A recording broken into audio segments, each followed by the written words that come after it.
You will need to reload your brush with color as you fill in the feathers. If the paint becomes stiff, add more water so you have a smooth, workable paint to fill in these areas.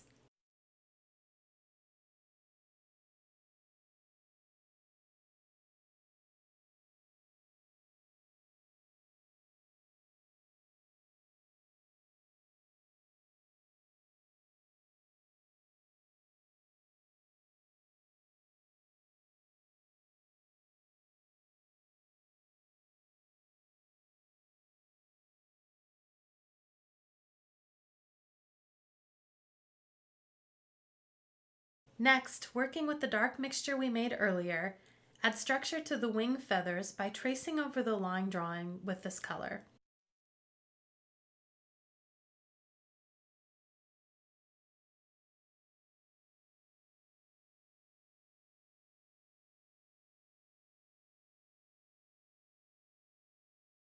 As you move up the bird, add some of the Italian burnt sienna to the mixture and tap your brush on the bird to add texture and small feathers.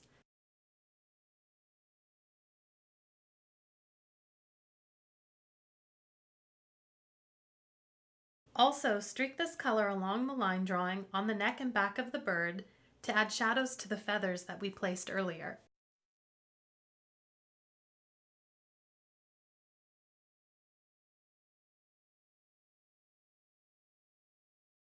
Use a light wash of gray to put some color on the white feathers near the base of the tail. To finish up the feet, add details with the gray-brown mixture. The tip of your brush can be used to create tiny claws.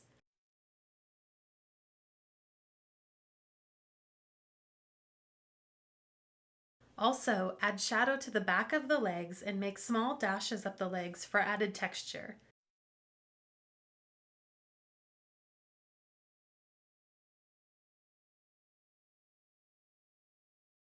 Continue with the color on the bottom of the toes for a shaded effect.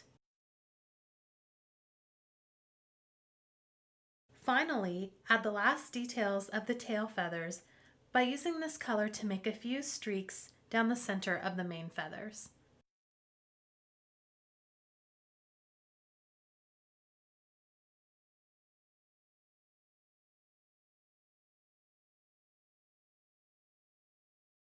Brilliant tones and powerful neutral mixtures are the keys to painting the captivating rooster.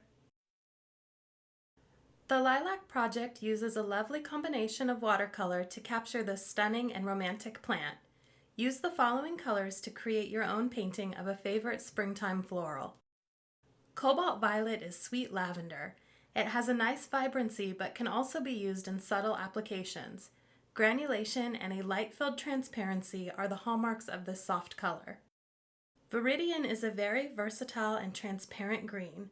It is popular on many painters' palettes for the clean quality it adds to mixtures. This emerald-hued color has a gem-like clarity and soft granulation.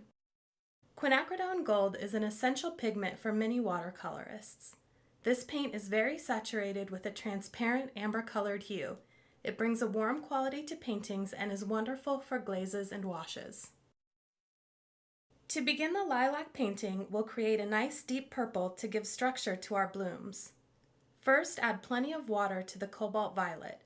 Once you have a paint that is nice and flowing, move some of the cobalt violet to an empty well on your palette.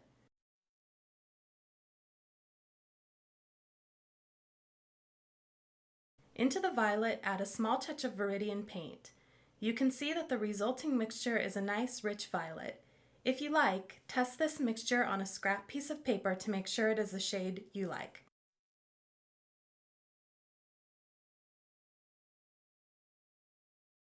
Use this darker tone in the background areas of the painting. There are numerous small blossoms on the lilac, and you want to use this dark purple to paint in the areas around these individual flowers. A round watercolor brush with a pointed tip is an ideal choice to work around these small areas. Also, if you keep the brush filled with paint, you can move around the flower areas to fill in all the spaces. For this part of the painting, feel free to loosen up a little. If you accidentally color in some of the petals of the flowers, that's okay. We'll come in later with a lighter shade of violet to bring out some of the individual flowers and even out the application of color. As you work around these areas, be sure to keep adding more paint and water as you need it. If your brush becomes dry or if there's just not enough paint, you may find it will become difficult to keep the paint moving.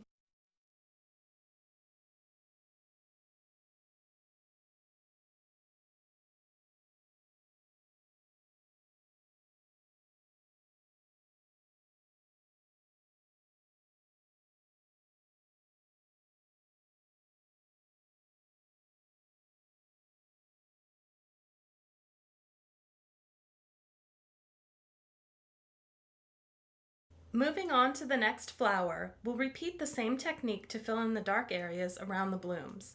By creating these deeper areas of color, we're setting the stage for a nice contrast between the dark center areas of a flower and all of the light and delicate blossoms we'll add later.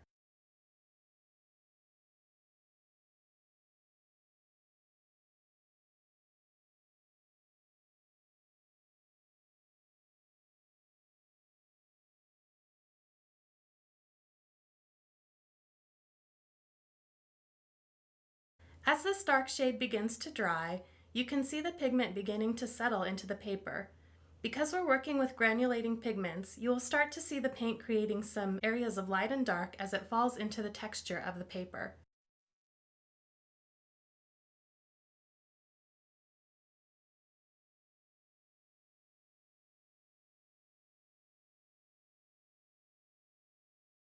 The paper that we're working on is cold press. This means that the surface has a medium texture. Cold press paper is a standard paper for watercolor, and we're really looking to get some of that granulation in the painting for a more interesting look.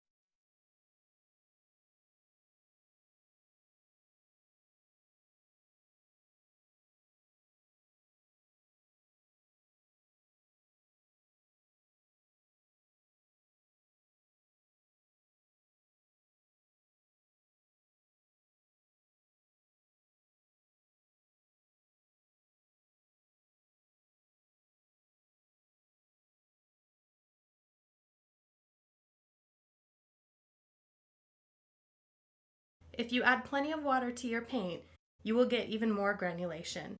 You can see that this painting has a lot of water still because the areas that I'm working on are shiny.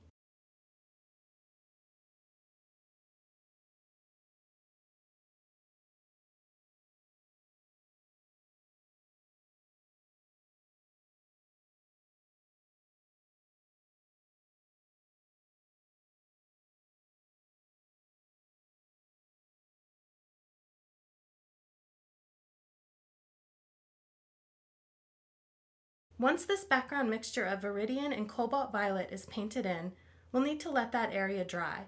While we're waiting, let's begin working on the leaves and stems. For the foliage of this plant, start by moving some viridian to an empty well on your palette. This shade of green is very lovely. It has a very clear emerald tone. Although it's a beautiful color, we need to create a mixture for a green that will give us natural looking foliage.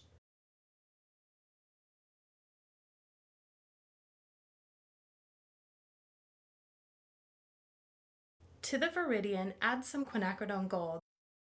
This mixture will give us a nice deep green. You may want to test this color on a piece of paper to make sure it is a rich and vibrant green. This green is just a bit too deep, so by adding a little more quinacridone gold, I'll make a dark green that has a bit more warmth in its tone.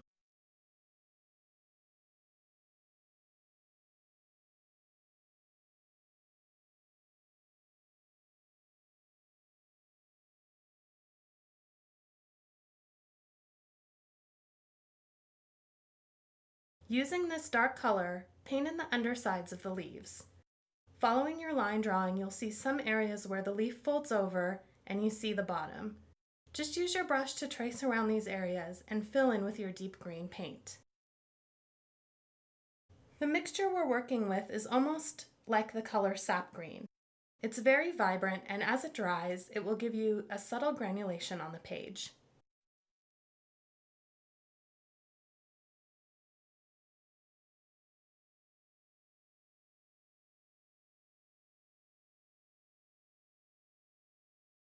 Next, using the same shade, paint in the stems of the lilacs.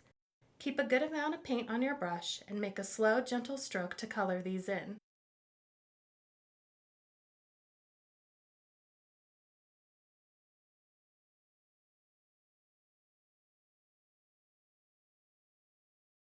At this time, we'll paint the stems that lead up to the leaves.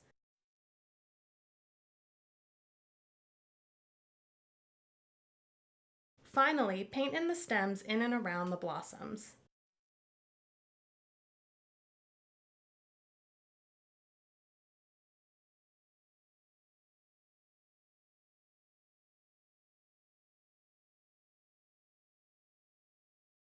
Now that the initial dark areas of the painting are blocked in, it is time to let this painting dry. You can take a break or even use the low setting on a hairdryer to speed things up. Just be careful not to disturb the paint. Now that this painting is dry, we'll start working on the blossoms. For this step, add some water to the cobalt violet. I like to get this paint nice and wet so it's easy to fill the blossoms in. Load up your brush with color and fill in all of the petals of each blossom.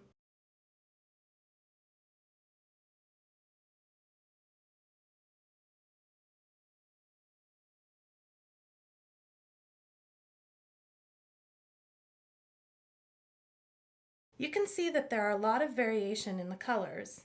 There are some areas of deep purple and all these light blossoms that are filled in with delicate lavender. The granulation of the paint all shows up, and you might see some of that viridian or even a deep greenish gray in your lilac depending on how you applied your paint.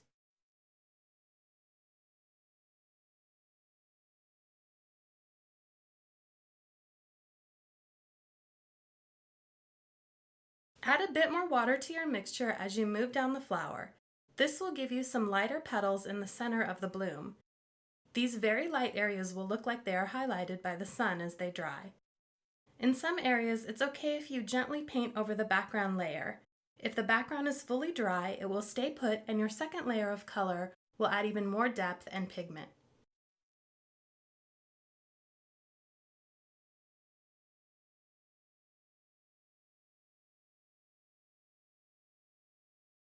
At the sides of the flower, make sure you paint some of the blossoms as they stick out away from the white background.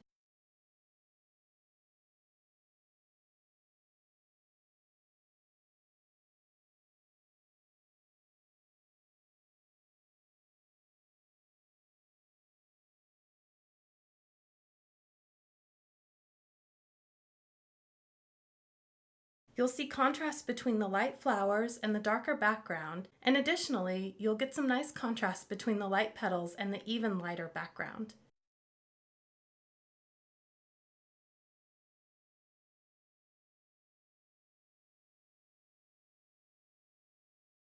Continue to keep a nice wet mixture of paint on your brush. If the paint feels sticky or dry, don't be afraid to add some more water to keep things moving.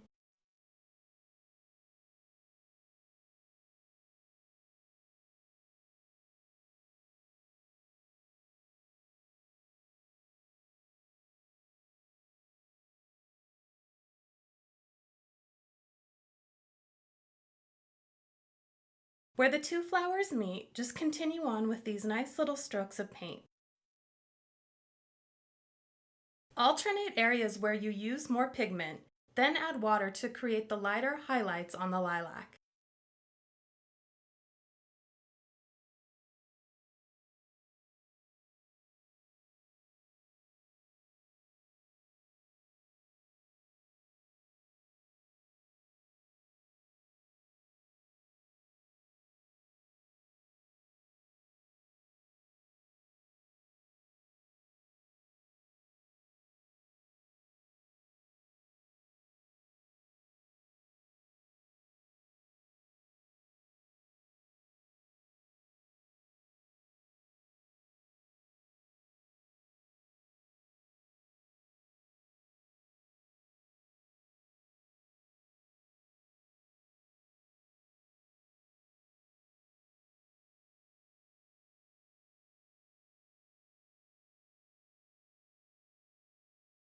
As you can see, most of the flowers actually touch each other, So as you paint, you can focus on filling in the light areas by moving your brush through the painting and then adding some final touch-ups at the end.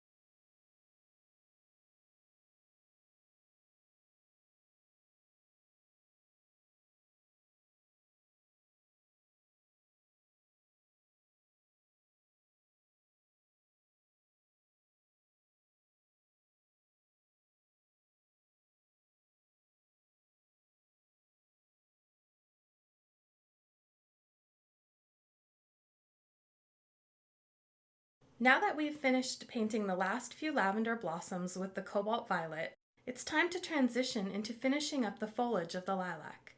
Start with the dark green mixture we used earlier, and let's add some clean water to the green to lighten it up. I'm also adding a bit more quinacridone gold to give the paint some additional brightness and warmth.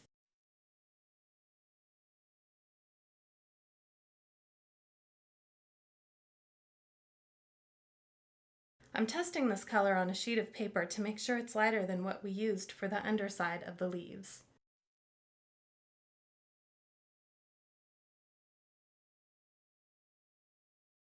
Begin by working this light color into the very back leaf, painting around the stems that we colored in earlier.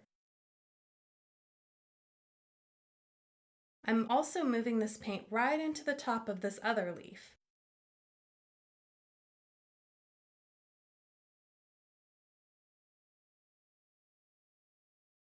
Later we'll come back in with some layers of paint to differentiate these leaves from each other. For now, just block in the light green to give a base note to the leaves.